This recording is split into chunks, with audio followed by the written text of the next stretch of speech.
வணக்கம்.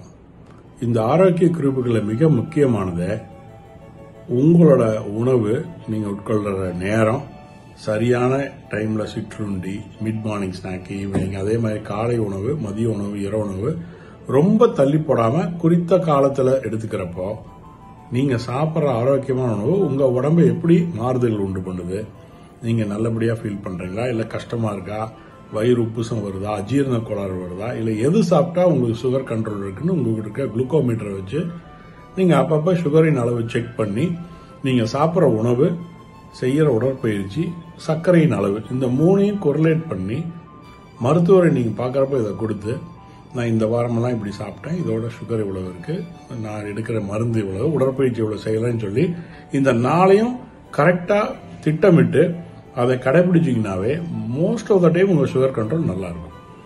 இதே மாதிரி நீங்க தொடர்ந்து செய்ய வேண்டியது, தினசரி எப்படி நீங்க எடுத்துக்கிற உணவை திட்டமிட்டு ஆரோக்கியமான உணவு திட்டமா மாற்றலாம்ங்கிறது சில குறிப்புகள் இப்ப சொல்றேன். அதுல மிக முக்கியமானது, தினமும் எடுத்துக்கிறதுல காய்கறிகள் அப்படிங்கிற நார்ச்சத்து உள்ள உணவு மிக முக்கியம். அது 3 சர்விங் அப்படின்னு சொல்றது ஆரோக்கியமான திட்ட உணவு. 3 சர்விங்கிறது கிட்டத்தட்ட 125 கிராம்ல இருந்து 150 கிராம் வரைக்கும் இருக்கும். இதுல பச்சை காய்கறிகள், சிகப்பு காய்கறிகள் இருக்கிறது, இந்த கேப்சிகம், கேரட் குறைந்த அளவு எடுத்துக்கலாம். அந்த மாதிரி பீட்ரூட், இதெல்லாம் ஆரோக்கியமான உணவு. சர்க்கரை அதிகமாக இருந்தால் அடிக்கடி எடுக்காம ஒரு 10 நாளைக்கு ஒரு எடுத்துக்கலாம். லீஃபி, நார்ச்சத்து இருக்க கீரை வகைகளும் காய்கறிகளும் ரொம்ப ஆரோக்கியமானது. இது அன்றாடம் நீங்க 3 சர்விங் எடுத்துக்கணும். அதே மாதிரி பழங்கள் 2 சர்விங், குறைந்தது 80 கிராம்ல 100 கிராம்.